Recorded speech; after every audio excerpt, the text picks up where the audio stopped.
Senhor esteja convosco. Ele está no meio de nós.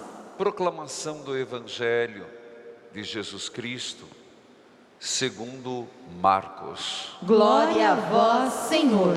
Naquele tempo, Jesus foi a Nazaré, sua terra, e os discípulos o acompanharam.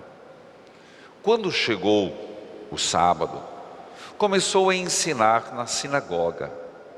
Muitos que o escutavam ficaram admirados e diziam: de onde recebeu ele tudo isso? Como conseguiu tanta sabedoria? E esses grandes milagres que são realizados por suas mãos? Este homem não é carpinteiro, filho de Maria, o irmão de Tiago, de José, de Judas e de Simão? Suas irmãs não moram aqui conosco? E ficaram escandalizados por causa dele.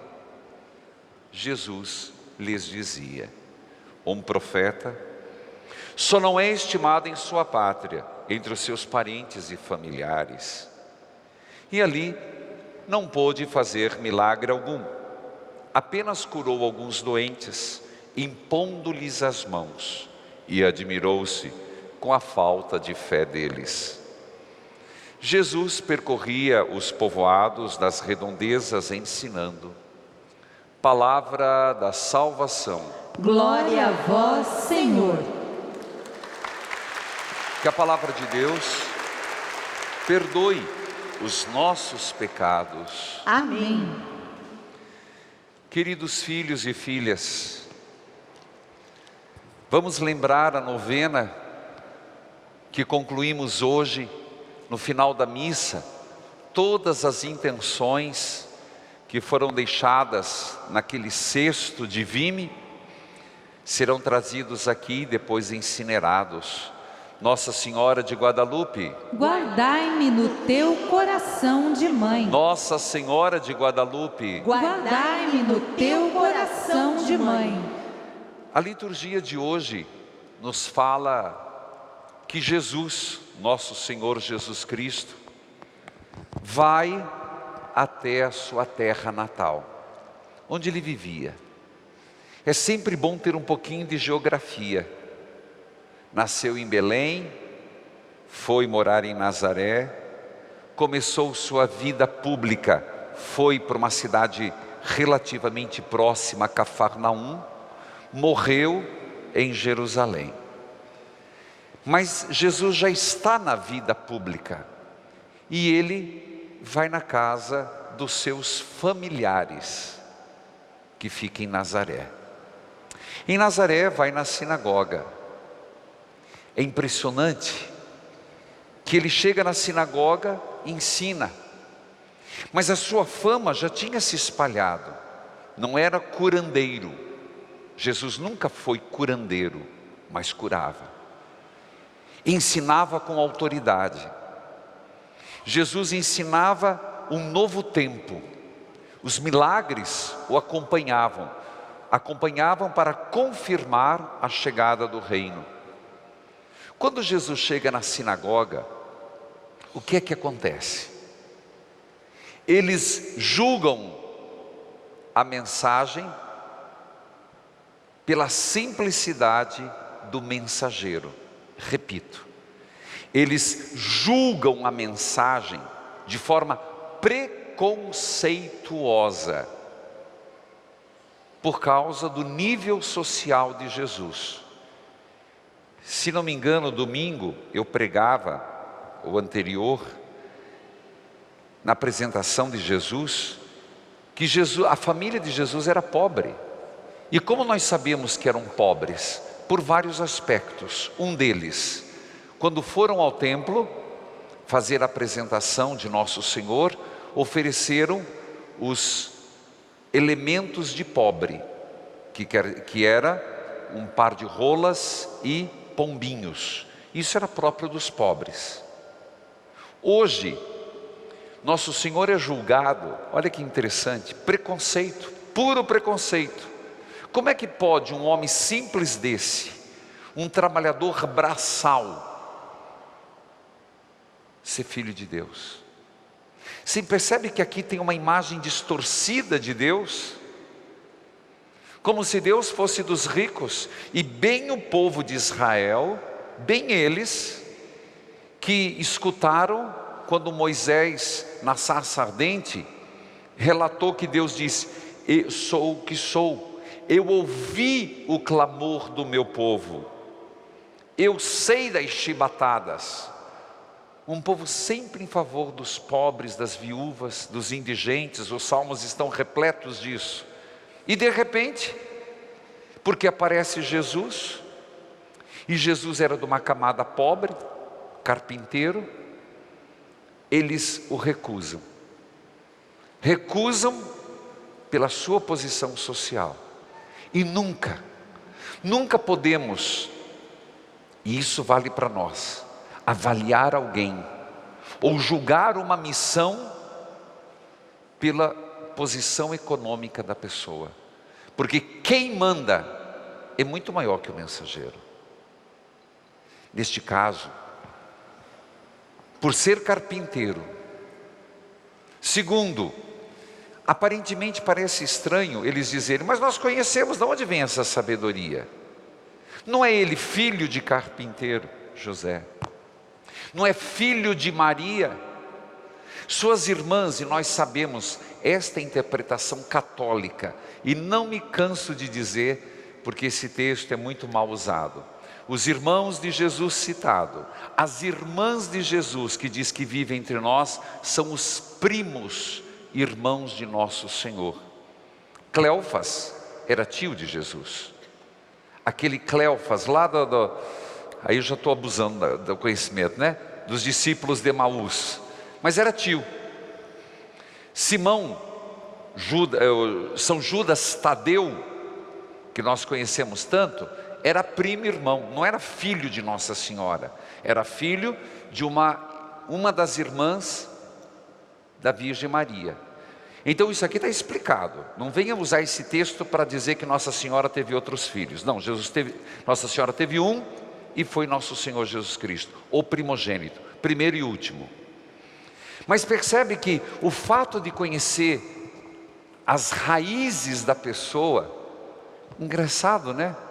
Desmerecê-lo, porque sabe da origem simples. O preconceito é perigosíssimo. E nós temos que nos cuidar, porque muitas vezes nós agimos com preconceito em muita coisa, até com a igreja, até com o padre da sua paróquia. E aqui não estou me dizendo sobre mim, porque eu sou aqui, mas pela televisão eu estou falando para o Brasil, pelo rádio. O preconceito às vezes com um sacerdote, o preconceito às vezes com um colega teu de pastoral. Mas fulano seminito, fazer leitura, mas preconceito. E isso, o preconceito em muitas outras áreas. Colegas de trabalho, às vezes podemos ser preconceituosos. Vizinhos, muito obrigado. Preconceituoso com a cor da pele, preconceituoso com a classe social, preconceituoso com a roupa que usa, preconceituoso por não falar um português tão bonito como a gente quer que às vezes fale, preconceituoso com o diferente. Preconceito não é uma atitude cristã. Segundo ponto, impressionante que isso mostra que fechou os ouvidos, fechou os olhos, então deixou-os surdos e cegos. Não só o preconceito, mas também a dureza de coração, não querer o novo. E às vezes a gente está tão acostumado nas coisas que a gente faz, no nosso cotidiano, que a gente não aceita novidade. Lembra daquela história que quem não sabe fica sabendo, quem fica sabendo lembra, da mulher que ia fritar peixe, cortava a cabeça e o rabo. E ela fazia isso a vida inteira. A cabeça e o rabo, até que o moleque chegou e perguntou: mãe, mas por que a senhora corta a cabeça, só frita um pedaço? É porque minha mãe sempre fazia. Um dia, foram os dois visitar a avó, e o menino falou: vó, por que a senhora tira a cabeça e o rabo? Porque minha frigideira era pequena.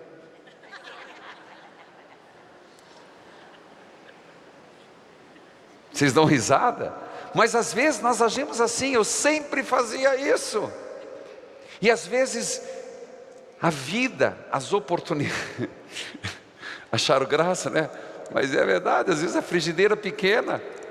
Às vezes a nossa cabeça é pequena, depois ela cresce e a gente continua a repetir as mesmas coisas. Nós temos que evoluir humanamente, evoluir na santidade, evoluir nas coisas de Deus. E essa evolução faz às vezes a gente alargar a forma de agir e não sermos tão metódicos. E medo do novo, isso às vezes cega, às vezes vai ficar surdo.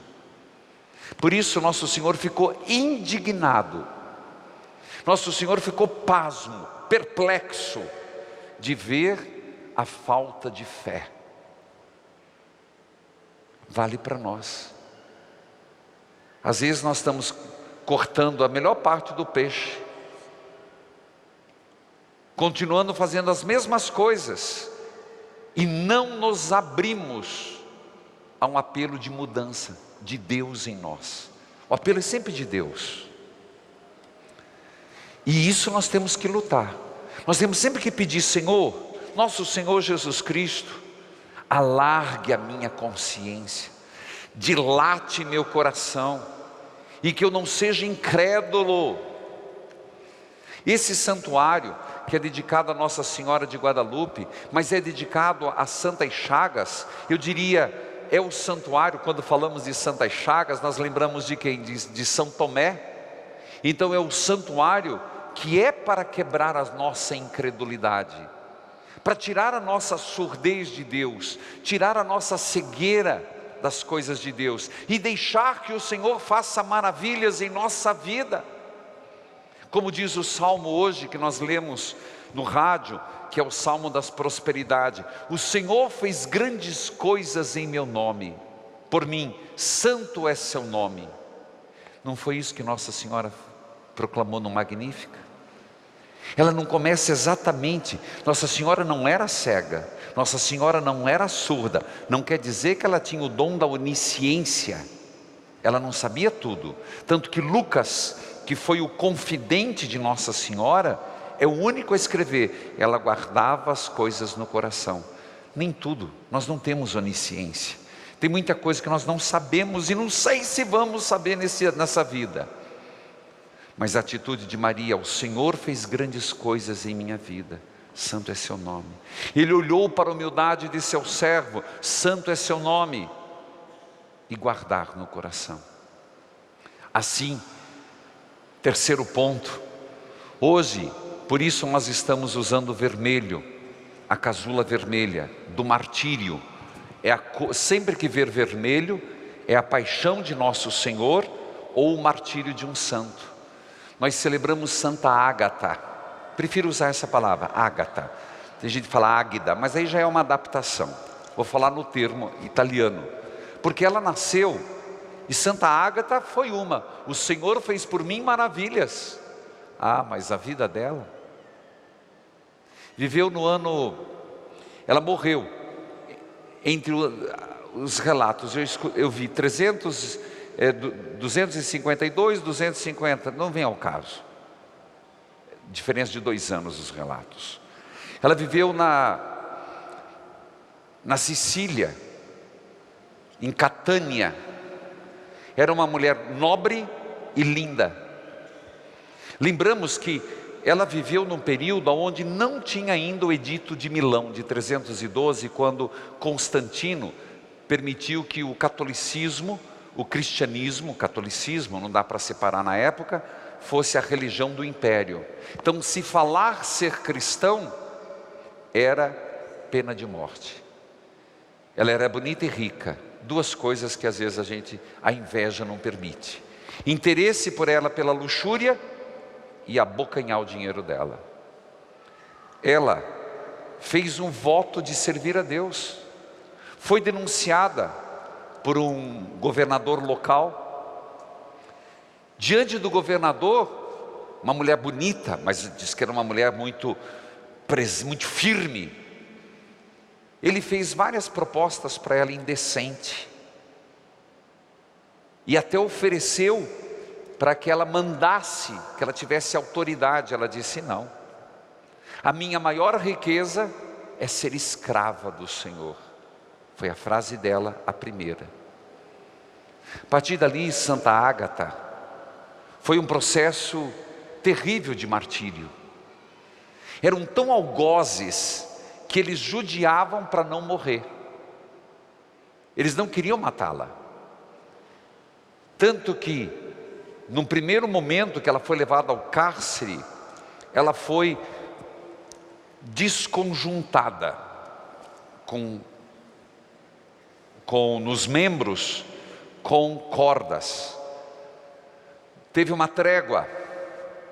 Foi levada de novo diante do tribunal dos juízes. E ela disse: jamais. Negar a Cristo? Jamais.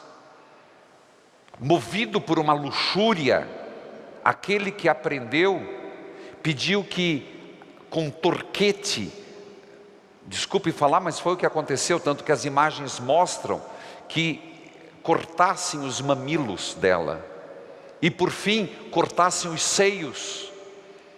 Numa dessas noites, se coloca no lugar e você vai dizer: que mal fez ela? Dizer: jamais negarei a Jesus. Nessa noite, diz que um ancião entrou no cárcere, conversou com ela e a curou, São Pedro. Quando ela ficou curada, ela se pôs a cantar os hinos de louvores ao Senhor. Nos relatos martirológicos, diz que os guardas ficaram assustados. Como é que essa mulher que nós colocamos lá, toda ensanguentada, está cantando? Fugiram. No outro dia foram ver, ela estava curada. E começou de novo o martírio. Sempre pedindo: negue a Jesus. E ela disse: minha maior riqueza é ser escrava do Senhor. Mas a tortura foi tanta que no último dia ela veio a morrer como mártir. Mas o sangue derramado produz frutos. Foi martirizada, foi invocada muitas vezes contra as erupções do vulcão perto. Mas não muito depois, 304, um pouquinho antes, Santa Luzia, uma menina, a mãe foi levá-la para conhecer em Catânia os restos mortais de Santa Ágata. Santa Luzia era de uma beleza imensa. E Santa Luzia foi com a mãe doente. A mãe foi, tocou no túmulo e foi instantaneamente curada. A menina Luzia disse: eu quero ser como essa que está aí. E Santa Luzia progrediu na vida da santidade. Filhos queridos, eu conto porque eu gosto muito da vida dos santos, vocês sabem disso. Leio e gosto de contar, porque hoje nós estamos vivendo uma situação assim, tanto faz quanto fez. Nós, diz o Papa Francisco, não temos a necessidade de honrar a Cristo com o derramamento do nosso sangue. Mas existem outros tipos de martírios. E nestes bem menores, nós sucumbimos. Nestes martírios do dia a dia. Martírio de sermos honestos, martírio de sermos temente a Deus, martírio de rezar sem ter vontade, martírio de confessar mesmo que por consciência, não porque quer, martírio de honrar, ter unidade com a igreja, martírio de sermos dizimista, martírio de você honrar Jesus Eucarístico, o martírio de fazer a caridade ao próximo, o martírio de não deixar um irmão passar fome, de estar nu. Por muito menos, nós negamos. E às vezes ficamos escandalizados que Judas traiu Jesus por 30 moedas. Você percebe como a liturgia, a igreja nos oferece tantas reflexões? Você percebe como a tradição da igreja é riquíssima e vai nos colocando tantas oportunidades de acordarmos? Digamos juntos: o Senhor fez em mim maravilhas, santo é seu nome. O Senhor fez em mim maravilhas, santo é o seu nome. Amém. Amém.